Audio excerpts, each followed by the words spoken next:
Hey everyone, I'm Will. And I'm Caleb. Welcome to the Retrek Review Podcast, a podcast where we talk about every single episode of Star Trek chronologically. But here's the best part. Caleb hasn't seen a single episode. What is Star Trek? Is it like Star Wars? I've seen Star Wars. So don't click off this video, because if you do, you won't see Caleb's unique view of what the episode we're about to watch is. I hated it. You heard it here. Computer, begin program. Increase to full power! Gives me the creeps. I feel like something's watching us. Savick, you go right on quoting regulations. Hello, computer. I knew I would.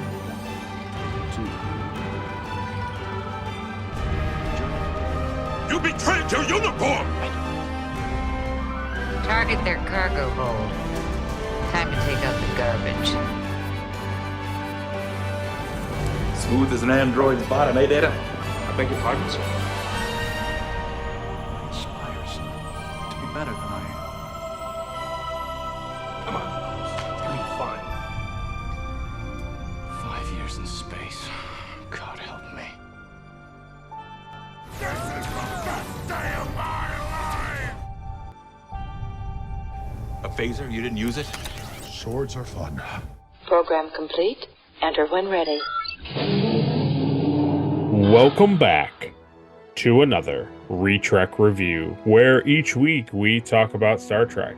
And this week, we're talking about episode 14 of Star Trek The Next Generation. And that episode is entitled Angel 1. It originally aired January 25th, 1988. It was written by Patrick Barry and directed by Michael Rhodes. The synopsis for Angel 1 is, while Riker leads an away team to a female-dominated planet, a mysterious virus spreads among the Enterprise crew. We also had guest appearances. So we had Karen Montgomery, who played Beata, Sam Hennings, who played Ramsey. Ramsey. Ramsey. That's funny. Patricia McPherson, who played Ariel, and Patricia McPherson famously also was Bonnie Barstow in 62 episodes of Knight Rider, Mm. and Leonard Crowfoot, who played Trent. And for our benefit, not only does Leonard Crowfoot show up again as other characters in Star Trek, he's also from Utica, New York. Is he really? Yep. So that's a little, That's interesting. that's close to our homeland of Caleb and I. Trent was the like servant guy who Yeah. walked around and did stuff. Yeah. They say, hey, we need a real buff but short loser. Where should we find one? And they came up to where we live, so that's cool. That checks. Yeah. Pretty That's good. funny. That's really funny. It is. So before we go on to supporters and comments, let's go over to Caleb and ask Caleb what he thought of the episode. Oh man, this is such a good one. This is I don't know. I didn't hate it as much as I thought I would, but Yeah. I think so far it's like my second least favorite episode of the season. I don't think you're gonna have like anything like other stuff. There are a couple episodes like coming down the pipeline in both season one and the rest of season one and season two that are like Yeah. they're just kind of like boring and not really like super well written.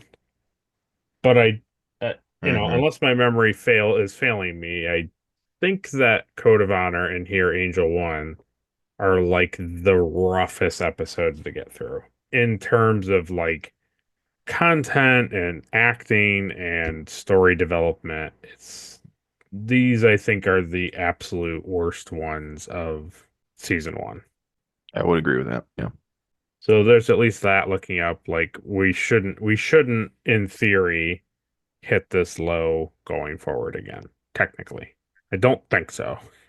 I think last week I made the joke at the end of the episode where I was like, well, as long as next week isn't about a planet controlled by women, I Yeah. was like, that's not even my issue with this episode. It's No. the concept of like a planet ran by women. Like, I don't have an issue with that. Right. In fact, Right. it makes more sense than what we do in society, but Right.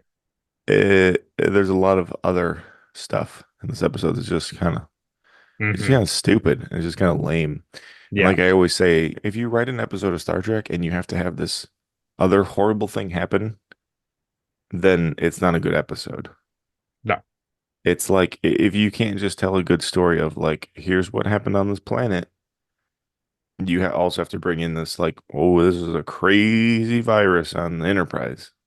It's like, Right. why? You don't need two stories Right. competing with each other just to give you, dramatic at the end where it's like, well, we can't beam anybody on board because Right. it's bad up here. It's a thing where it's like the B story can totally be a thing where you can have it, but it definitely shouldn't be on the same level or surpass the A story. Yeah, I'm not a fan of the double story stuff. I've It is noticed. okay. It is a thing that like that is generally how Star Trek is. They do an A and B story, Yeah, it's usually not as but it's yeah, right. egregious. Yeah. Right. I think it's the fact that everybody being sick on the ship is kind of a thing that we've already seen, and that we've already kind of seen Crusher up against the wall with everybody being sick, and it was very similar where they want to work but they can't work and they don't feel good. It was like very Yeah. samey. Yeah, that's true. And then also the stuff on the planet was like kind of interesting, but just not interesting enough. You would be like partially interested when they would go down to Angel One, and then when you'd get back to the ship, you were kind of bored. And like that being bored would bring you down, and then you'd go back to the planet, and like that wasn't bringing you up because it wasn't that interesting. Yeah. So you just kept Yeah. every time more of the sickness happened, you just kind of got more like, okay. And then they'd go back down and be like, well, perhaps you haven't thought about that men should do more on the planet. They're like, no, outrageous. And then they'd go back to I the hate him. they go back to the ship and he'd be like, I still can't figure it out. It's really bad. And then he'd go back to the planet and be like, but have you thought about men doing things on the planet? And they're like, oh my God, get out of here. It's like, that's all it was. Shut your At least 20 minutes of this could have just been summed up in like one scene where she's like, it's really bad. And then the people are like, no, we don't let men do things. And then you rewrite another 30 to 20 minutes of content and make something new happen. Yeah. It's also one of those things too, where it's like obviously the episode has to end with like a resolve, Yes. but it's just so lame when it's like they go to a planet and it's like, we've been doing this for eons, and then he's Yeah. like, well, have you thought about not doing it? And they're like, interesting. No one's ever No, suggested such a thing. we've not thought about that. What about the guy who's pushing for that? And he's been pushing for that for years. They're like, no, we don't Oh, think you mean the about. disgusting revolutionarists? All right, Caleb, what would you say you would rate the episode? I'm gonna give it a solid 2 Kaplans, and Yeah, that's totally fair. it's not the worst thing I've ever seen. No. I told you before, but my judging is always based on because I watch it like before bed. Yeah.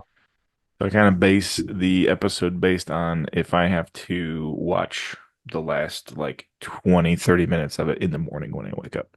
Which this one I did. Yeah, I can imagine. Yeah, I did. I fell right asleep. My thing is always like, it's like, it's not going to be good, but whatever. And then I watch it and I'm like, nah, this wasn't good. I'm sad. Well, before we get to comments, let's thank our Patreon member, Ed Mark Starr. Thank you so much for supporting the podcast. It helps us keep trekking along. And also, if you want a shout out like Ed gets, go over to our Patreon and pick a tier that best works for you. But now, it's time for YouTube comments. So we have a comment from Captain Olimar on our Big Goodbye podcast. He says, Dixon Hill. Dix in the chat. Not a bad episode this week. Will is right. It's weird that Picard loves this stuff and is confused by the setting that he loves. Which I also think was a you point too, but that's all right. It was, but that's fine. You can take it. Captain Olimar just hates giving me credit for stuff, so I'm used to it. Totally. You know what? Maybe it's part of it is he's trying to keep you down. Yeah. He likes seeing the fall, the absolute spiral into madness of watching season 1. He says Picard feels out of place too when he's geeking out about the holodeck experience. I liked the mobsters, but the characters didn't do anything to defeat him. He defeated himself. Kind of a letdown. Yeah. 2 great moments. When his partner talks about his family being home and that end scene where the police lieutenant guy is talking about his family. And the other one was a great meme moment at the end of the episode with Picard saying the alien greeting. The holodeck is a cool device in the new series, and you're right, it totally enables the characters to cosplay in any time period. If Jean had lived longer, I bet Picard would have fought a holodeck Nazi at some point. Spoiler. Yeah, so Picard never fights Nazis. No, he doesn't. No.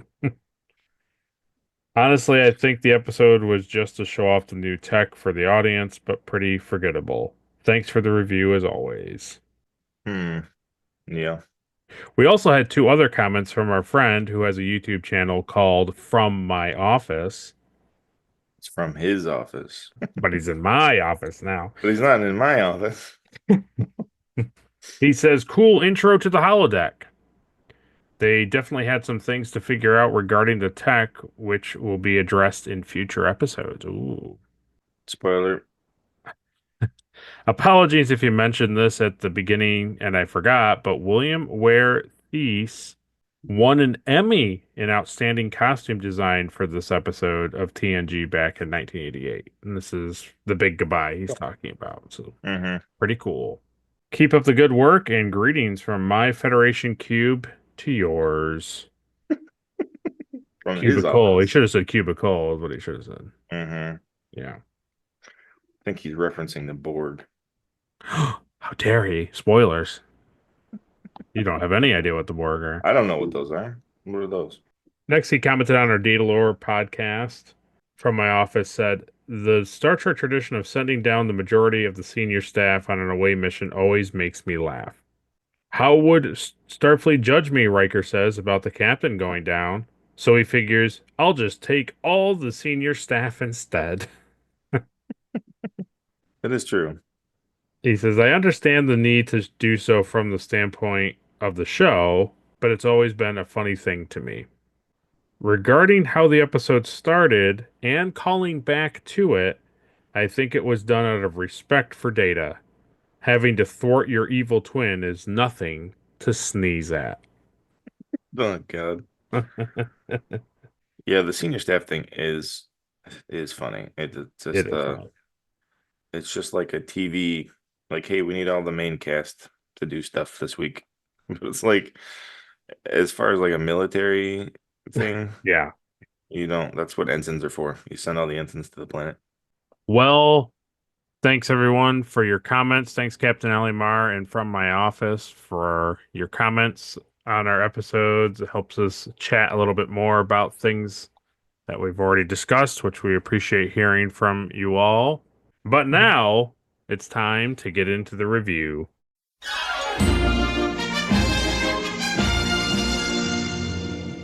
Yeah. You listen to us now. Listen to me now. So the first thing I had written, and before like they get to the intro sequence, I thought like the introduction was totally fine. The only thing that I didn't like was Worf gives this really flat scripted piece of dialogue, and it was really bad. And I was like, why? Why write it like that? And two, like clearly Michael Dorn just like did not want to say it. And Michael Dorn phoned it in this episode because he knew he was going to be sick for most of it. Probably. So he was like, I don't really care. Sit in the makeup trailer for 3 or 4 hours and then have to go like, ooh. But his line was Klingons love strong women or something like that. And I was like, oh my God. Oh my God. And then he just walks away. He just walked. That was it. It was like, Mm-hmm. it was like, and now time for your line. And he was like, this thing about Klingons, because I am a Klingon. If you haven't noticed, wink. And then he walked away. Did you guys know that I'm Klingon? Klingons appreciate strong women. There was another immediate line too, where they go down, they're going down to the transporter room and they bump into Wesley and Friend. And if you know, that's how ski outfits look in the future. Yeah, I don't even want to talk about the skiing or the holodeck scene or any of that snow stuff or why snow particles exist outside I don't want to talk about any of it. Yeah.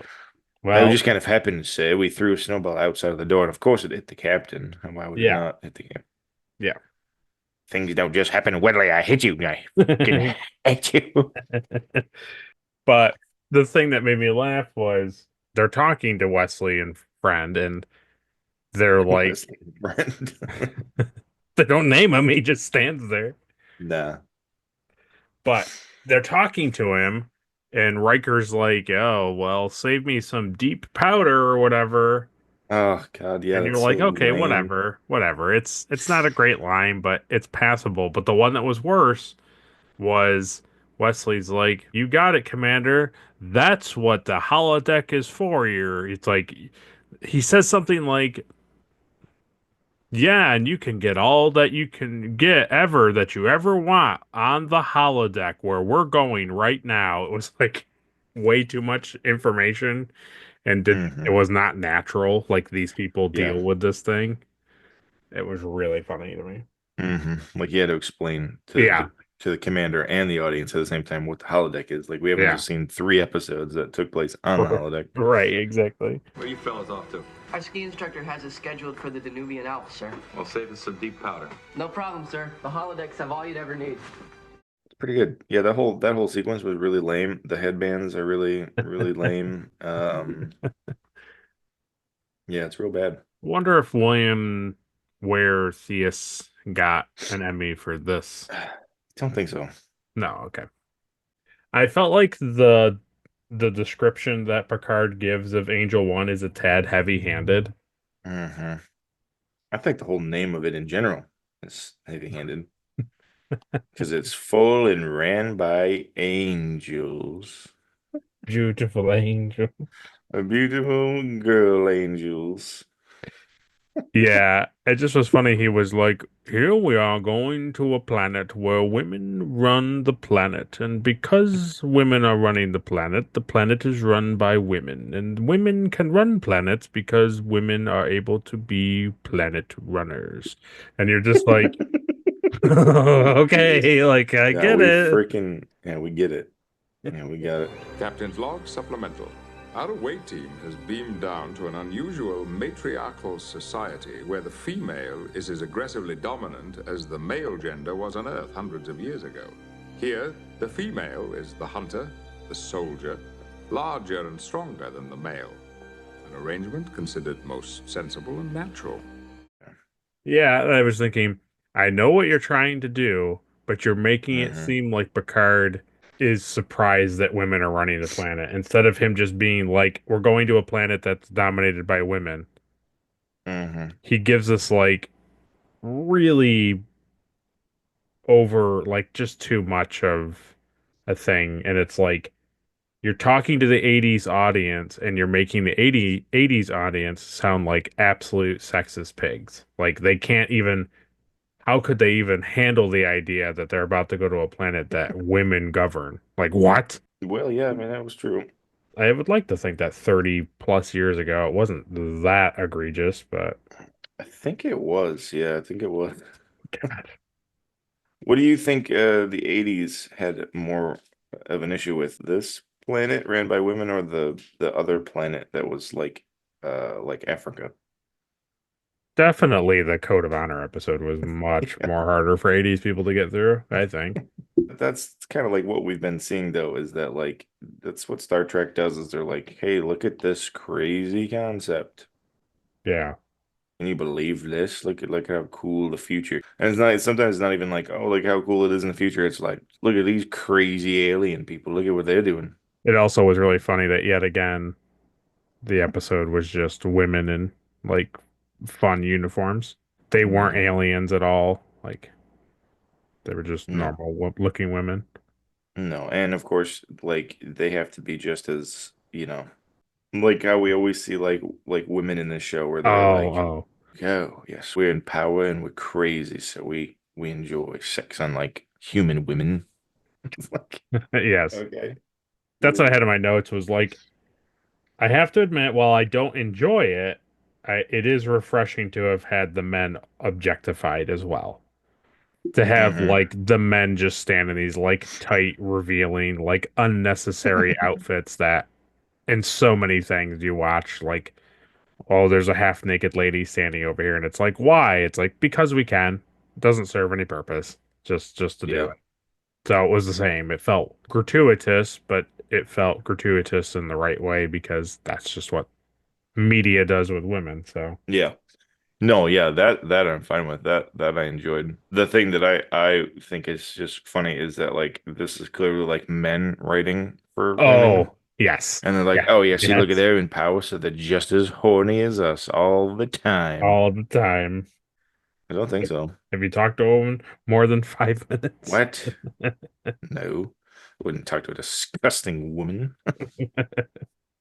Like, wouldn't it be a great idea if we wrote about how women behave, but we won't consult any women in the writing room? Mm-mm. They're like, hey, Roddenberry, we're trying to write these women. He's like, put them in skirts. Well, you'll have to get ready for your shocked face when we go into trivia. So, Roddenberry had nothing to do with it. It was written by his female lawyer. of course, naturally. So, how did you feel about Riker putting on the indigenous clothing? Like, how did you feel about? Yeah, I don't really care about it. I don't know why Troy and Tasha made it such a big deal. Right, that's kind of why I was asking. Yeah, I felt like they were him dressing up like didn't actually bother me. It was their reaction to it that was But it was bothersome.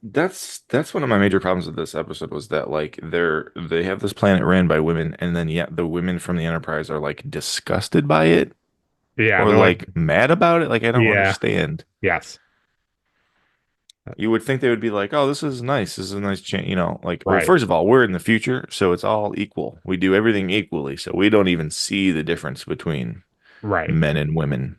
But right. yeah, this is egregious. Oh, you're gonna parade around in their uniforms? He's like, Yeah, every other planet we go to, I right. dress up.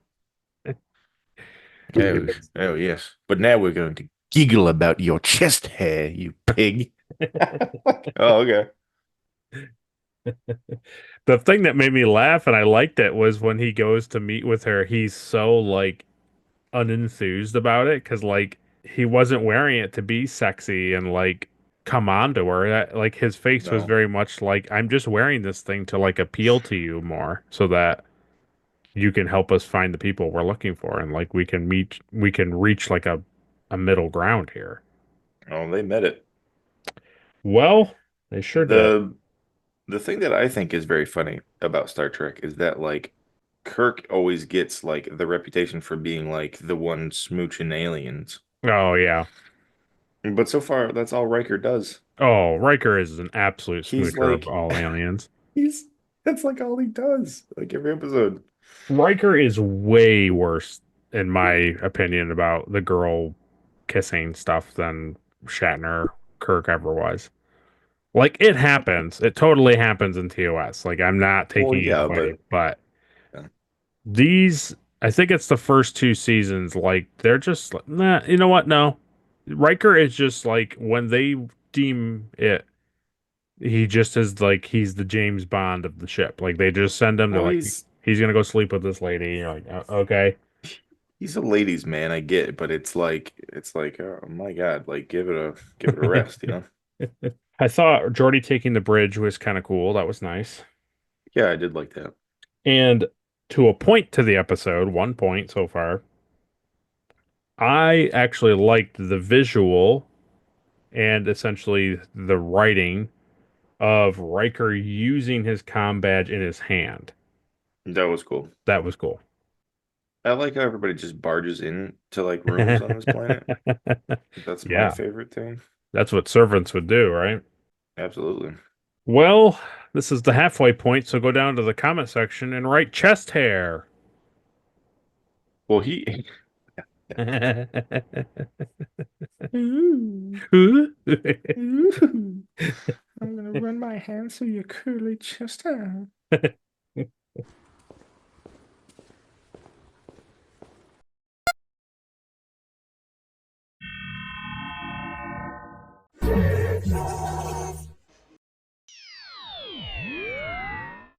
So lame. Yeah, so the servant barges in and he's like, "Hey, they're back."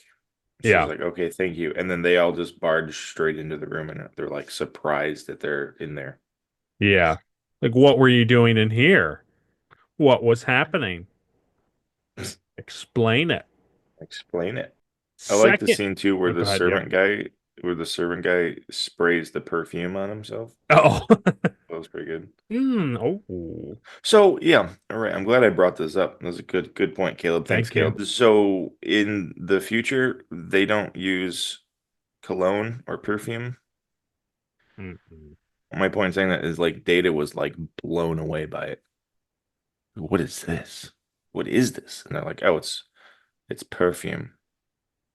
He's like, oh, that's interesting. A way to transport floral senses. And they're like, yeah, it's called perfume, idiot. And he's like, oh, interesting. Which implies that like in the future they don't use perfume. Yeah.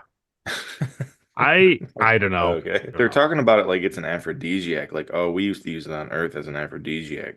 Data's whole thing was like, well, how would smelling this make this better? And they're like, oh, Data. And then that's it. But then my brain is like, they don't use perfume No, and nobody ever cologne. smells good ever. They just are normal. They have sonic showers and then that's it. They don't put any don't put body spray on or anything or cologne or Well, that's perfume or cool. anything. Nice. I mean, it is, it does cause cancer, so I get it, but it's like, okay. Maybe that's what they figured out. Like, yeah, we don't put that on us anymore. I Do don't you know. believe in the old world? They used to rub aluminum bars on their underarms. It's a yeah. I don't know. I don't know why. I don't know why make Data be confused about it, and I also don't know why talk about it in the sense of like, well, it's an aphrodisiac, and that's like the only reason they would have it. Like nobody just wants to Hmm. wear something to just smell extra good. It's not like essentially like I cannot believe that the writers would think that every time a man or a woman puts perfume or cologne on, that it's like, well, they're only Oh, doing that so they're that they about can to, like, yeah, like that they're trying to like persuade people to have sex. yeah. It's like some people just like to smell good, you know? Like it's a little heavy-handed to think that that's what Mm. the only thing it's there for. Yeah, it's really weird. Well, we'll see when you get to trivia and you tell me about the writer. We'll see if we believe that they think that that's true. That's true. So second point that to them is I liked Worf's advice to Geordi. I thought Mm-hmm. that was a nice Yeah, that was scene. great. That was his only good scene this episode. Yeah, true. Was that a Klingon sneeze? Like that's the only kind Cool. of sneeze I know. Yeah. Oh, Oh, yeah, that's right, because you're a Klingon. oh yeah. Oh wow. Isn't that crazy? Isn't that crazy? Worf, how the fans remember that we used to be at war, but now like we're not. But like you're on Starfleet, but we haven't really explained or dug into any of that stuff. Isn't that crazy? No, Isn't I that hope also crazy that we like banned Vulcans from being on board? Crazy stuff, right? Crazy stuff in the future. Anyway, I have a little bit of a sneeze. I hope you're real excited to always see so much more Klingon sneezing. I have a Klingon sneeze. I thought that the Riker Beata whatever like flirt free sex scene Mm-hmm. was straight up unneeded and could Mm-hmm. have been written so much better because they could have really used that scene to actually get into the hardships between men and women and like have Riker and her Yeah. like go back and forth instead of it being like you're an alien man that I've never seen a man like this before. Lay down with me. Apparently, I like to be dominated by a man in bed. Isn't that crazy? Like, It goes oh, against everything that I stand for. yeah. And Oh, in but you're just so fact, undeniable, Riker. yeah. And then it's like, and the fact that a man is also trying to change the way we think is so awful. I'm so It's, angry about it. it's actually kind of hot. Yeah. Like, oh my God. It just, Huh? I don't know. Huh? And then, like, after all of that, they come in there and they're like, hey, so they're not leaving. They say that they, have Yeah. like wives and children and they're not leaving. And she's like, you lied to me. Like, I didn't have anything to do with You made me stay here. It really reminds me of like the really early 60s content, like the James Bond stuff, where it's just like, now he's going to have sex with this woman because he's so good looking. Mm-hmm. And it's like, does it forward the plot? Not at all. Is he sleeping with this woman to somehow get something from her? Nope. It's like, okay, why then why? Why are you writing this? Are you so you're solely writing it so that we can be like, ooh, Riker and the Ooh, lady got it on. yeah. And the thing that's I think that's really obvious and kind of gross is what you said, which is this is clearly men writing for women and having her say as the leader who has men be in a servant, lower caste system. She's like, "Oh, I'm so happy that I was dominated by a man in bed. That's always what I want." And it's just like, wow. Yeah, you guys totally thought outside the Mhm. box here. Wow, this society is so fascinating and riveting. I don't know why nobody enjoys it. I gotta tell you, the more we talk about it, the less of a fan I am. Well, we're wrapping it up. Do you Oh, respect the stance of the Federation? Can you respect like their prime directive take? What was I your don't thoughts know. on that? I don't know. I always go back and forth on it. I think that's why, like in our RPG, I make Dr. House like not a fan of most Yeah. Federation rules Yeah. because they're kind of lame usually. Yeah. I don't Like, hey, disagree. don't get involved, but also like, hey, go to that planet and get involved. And then when you get involved, you'll be reprimanded for being involved. Right. Okay, so what? I don't understand what you want us to do. Well, we want you to solve the issues on the planet and fix it, but if you have to like go against your morals or make people leave or do anything like that, then you can't do it because You that's can't against do it. our Yeah. rules. So don't get involved unless you have to get involved. But if you get involved, you better not be involved. I'll tell you that much. Jesus. I think the biggest hardships were two things. One, they never, at least, or obviously, as you're showing in both TOS and Next Gen, like they don't really sit down and explain like what General Order 1 really is or what the Mm-mm. prime directive is. Like they do. They say these lines, but they don't necessarily like show the document and like actually allow the audience to like read it for themselves. They just have characters say like, you can't interfere. Just quote it. Right? Just quote it. And the second problem is, I don't think that the writers really understood it, or maybe even liked it, or they did get it, but they had no idea how to write around it and still have it be a thing. So, like it means they would actually have to write and come up with ideas and have reasons for people to go to planets more than just being like, oh, we were friends with the Federation years ago. We should check up on this planet. Right. And the thing is, it's like, not to like, I'm not trying to pat myself on the back, but it's like when I go to write the RPG stories, like you have to think about these things. It's like, if you're going to do something with characters, like why are we interacting with these people? If there's a problem, write it so that it makes sense. It's not just like, it's like this is kind of how things go in Star Trek. It's like, no, this is a law. This is like an Earth governed Federation law. Right. So it's severe. It's a severe punishment. And that's what Riker says. He's like, well, I'd rather be reprimanded than deal with like having these people's death on my hands. It's like, I don't know. But here's like the issue with this episode is they've already kind of like semi-established in Star Trek, maybe not at this point from the 60s to the 80s. I think they did, but I can't remember. But we know, as from watching Enterprise and Strange New Worlds, that they've already set precedent that the main component of the Prime Directive is that you are to not interact with species that don't have warp technology. And in this episode, it absolutely seems like these people have not even close to that type of level of technology. This isn't even the first episode that we've seen that. Right. It's like, did they have it and they gave it up, or do they have it but don't use it? Like, is that what we're supposed to take away from it? Or is it just one of these things that the writers didn't think about it and they just had to write this convenient way where it's like, well, they find the guy, he wants to leave, they're like, nah, that's okay, and just beam him up, and they don't care. Like, who cares, dude? Like, we have more power than you. It's like, no, we have to write it so that they're forced to let this guy get executed because they have laws that don't allow them to do it. Like, isn't that much more compelling? And it's like, maybe, but you got to write it well. No, that stuff is usually all over the place, honestly. Yeah. And I think that's one of the most irritating things is like, there's been a lot of episodes like that are just like, well, what are they even doing here if this society is so backwoods? Like, I don't understand. I agree.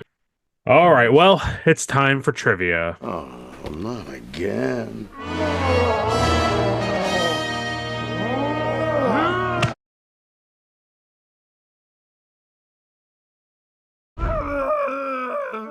All right, now you're overacting. So in Patrick Barry's, the original writer, his story originally had Beata named Victoria, and she imprisoned Riker after he directly addressed her and then touched her hand. Nice. Tasha stunned Riker to prevent him from being killed and then took over command of the away team. In this version, Captain Picard was the only person aboard the Enterprise who was infected by the virus, and the male slaves started a revolution led by Lucas Jones, who was killed. So that was the original story. And I generally think that would have been a better story. It sounds like it, yeah. That's interesting because when they were first there, like in the council chamber, like talking to the leader, Riker kept like speaking up. Yes. And I was just like, what are you doing? Right. Also, like writing him and Jonathan Frakes, like this acting decisions to be like annoyed that a woman is not like listening to him and like considering him. I was just like, why are you writing him like this? I don't know. He kept like interjecting too, and it was just like, that's pretty annoying. Production was shut down for a few days because the script of this episode wasn't available yet, so that's fun. It is fun. And then this big chunk, An early story meeting about this episode was attended by Patrick Barry, Gene Roddenberry, and Herbert J. Wright. And Herbert J. Wright is a writer and co-producer for the first season. So Mr. Wright was wary that the concept of a matriarchal society had been too overdone. He says, so one of the major issues that we didn't want to do was an Amazon woman kind of thing where the women are 6 feet tall with steel D cups, he recalled. Yeah.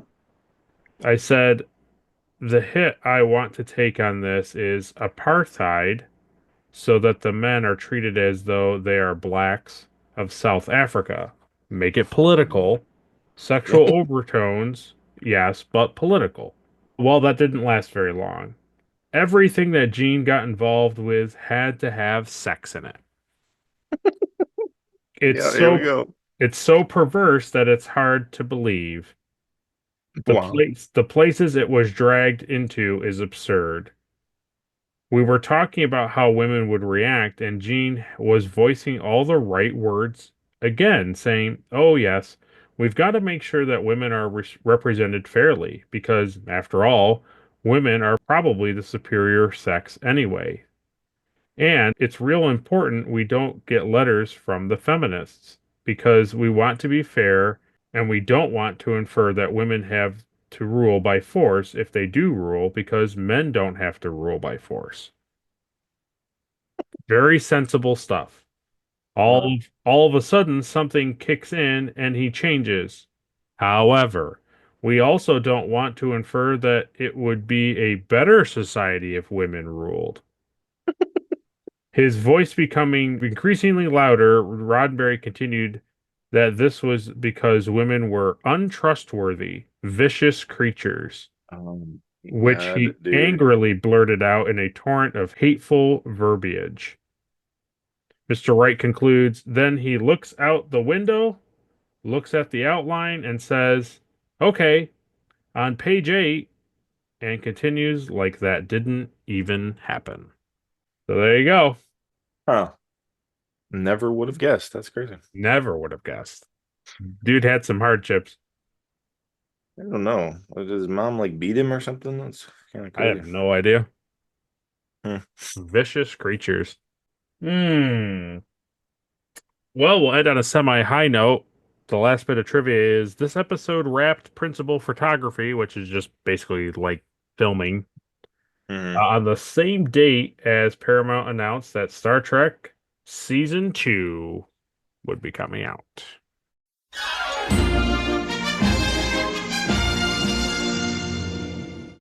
Yeah, so we come back from trivia, and I thought it was really funny that I don't know how long they were down on Angel 1. It seemed like a good stretch of hours. I don't know how long they were, but I thought it was really funny that when Riker sends Data back to the ship, and then Data's like, no, Commander, I didn't leave because you said don't leave until it's too late or whatever. And then he says, and now Dr. Crusher has 47 minutes to find the cure. And I was like, she's totally going to find it in 47 minutes.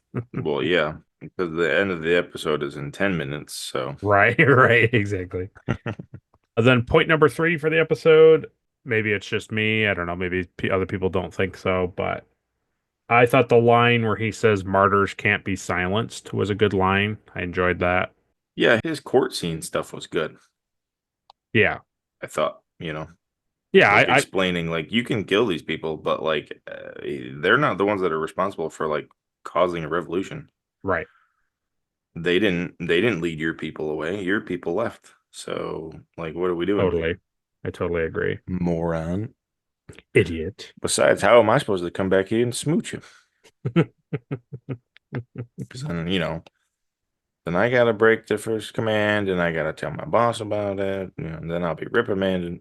I just want to come back and smooch you anytime I want. She's like, oh yes, I would like that as well. I love smooching. So I think overall, Not like 100%, because obviously some of it doesn't need to happen the way that it happens in this episode. But I think the thing that this episode needed, and I think would have been a much better, well-written episode, was make the position of Riker a woman and allow a woman from Enterprise to have all of the conversations with the leader. And like you have a woman basically standing up for the rights of men to another woman, and like they're having this back and forth discourse debate type of thing. And there's none of this like weird sexual tension or actual like makeout scenes or any of that. It's like you're actually having a back and forth. So that at the end, when Riker's having that kind of decent courtroom scene, it's like that could have been the dialogue through the entire episode with a female officer from the Enterprise. Yeah, it feels like they brought like Deanna down there just as like a token. Yes. Because once again, here's Deanna not doing anything on planet side, basically. Nothing. She like starts to talk to her, and then Riker will like cut her off and be like, "Yeah, but this thing." It's like, "Hey, Riker, maybe don't do that." Well, and again, that's because of Roddenberry. He believes that like the whole society is ran this way, but if she has sex with a man once, she's gonna fold in on all of her morals. Yeah. Well, especially if she's dominated by a man, because that's how she wants it. A woman who loves putting men in submissive, subjective roles loves when a man is dominant to her. Makes total finally, sense. a man who knows what he wants, not what he's told that he wants by a woman. Yeah. And that's not my major issue with this Ramsey guy on the planet at all. No. No. No, it's really dumb. It's really dumb. It's really stupid. Did you know that Angel 2 is actually ran by men? That's disgusting. Yeah, isn't that gross? Well, that was our review. But before we conclude the episode, let's do the thing everyone's been waiting for. Caleb?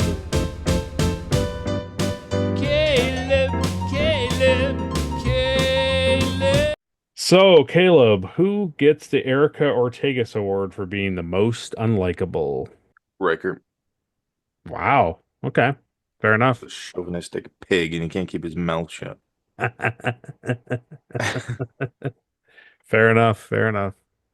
Yeah, I mean, just like we were saying, he brings Deanna down there, and she talks to like the woman in charge, and then he like will interject. Yeah.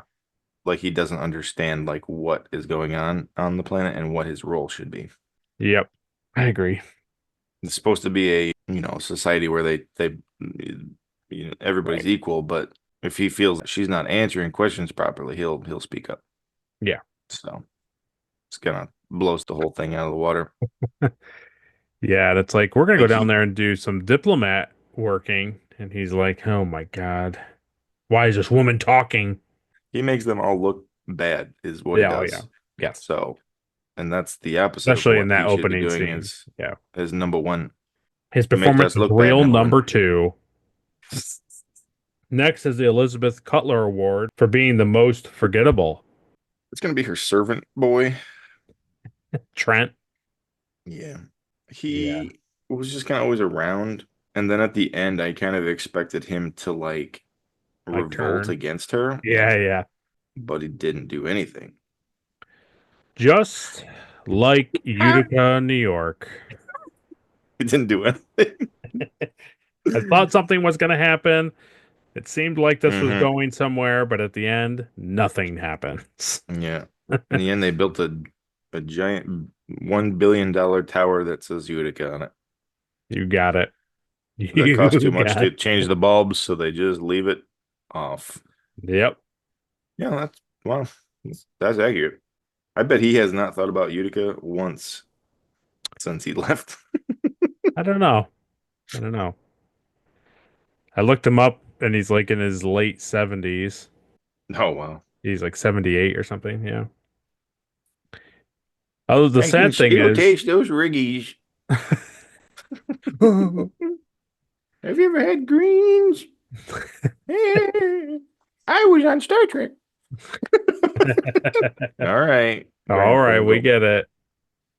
go back to sleep, Grandpa. The sad thing is, I read that the Beata, whatever her name is, she passed away like really early. She like in her Oh, early 60s. Yeah, that's a bummer. yeah, kind of bummed me out. I don't know. I liked her character for the most part. I thought she was a good actor. Yeah, she was a good actor. Yeah. Well, too bad you picked Trent. Next is the Mugatu Award for the best alien of the episode. The virus.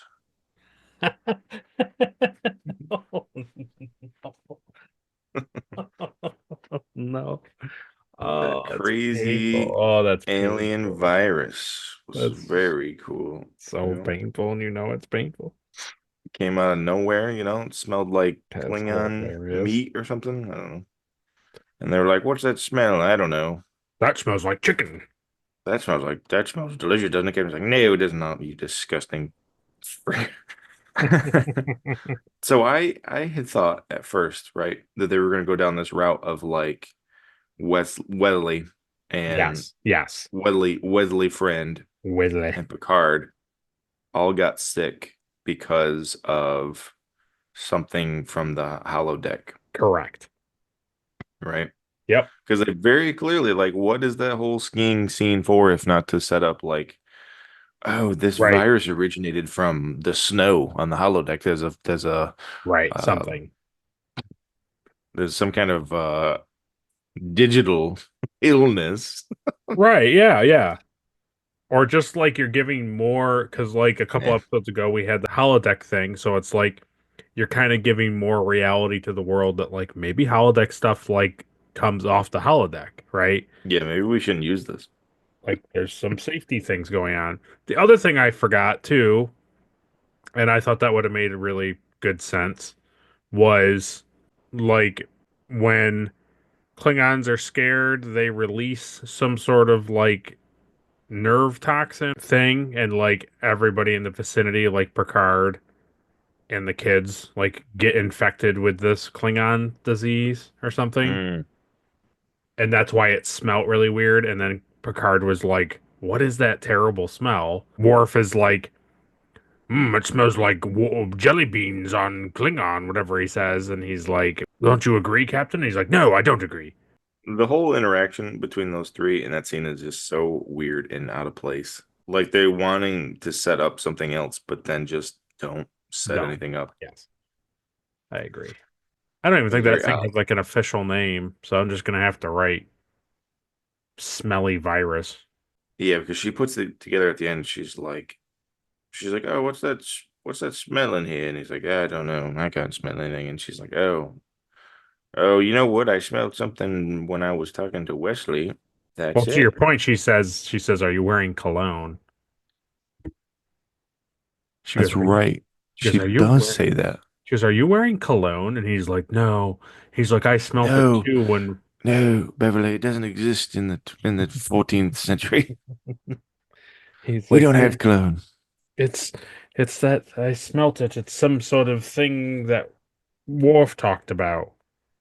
Oh She's yes, like, I must have put some cologne on when I was pretending to be Dick Tracy. next is the Trip Tucker Award for the MVP of the episode. My gut wants to say it's Data for like staying, Oh yeah. Hmm. but I also think I want to give it to Jordy Ooh. Oh yeah. A Geordie because MVP.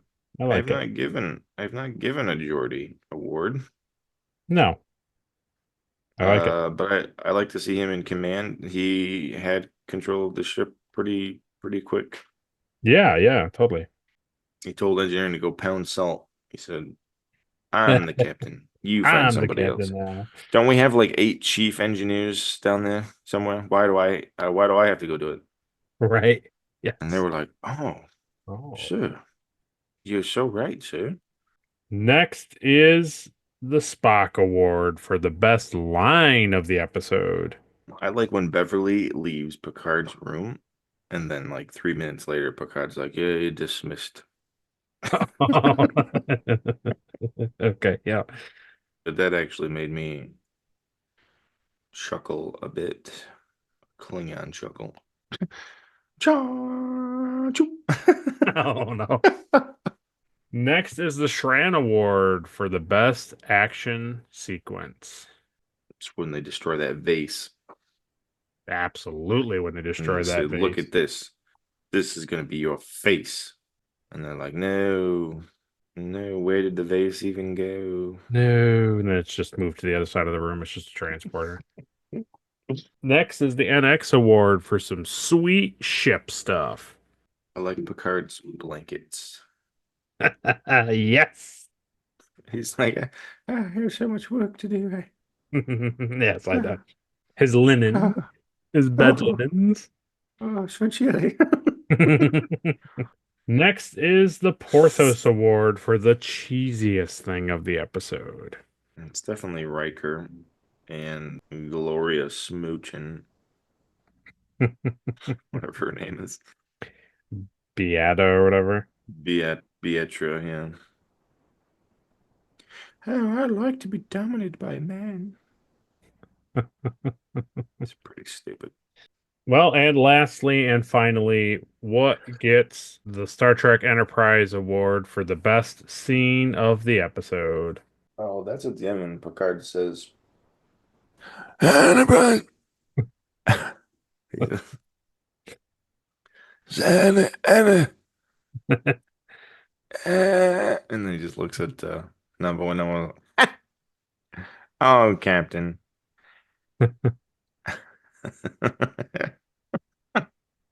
Of course, Data's like, well, I need you to actually tell me a real word or I can't do anything. I don't know. I have no idea what to do up here.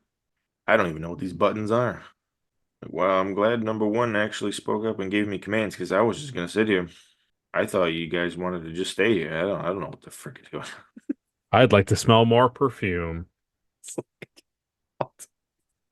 What are you talking about? Well, that concludes the review.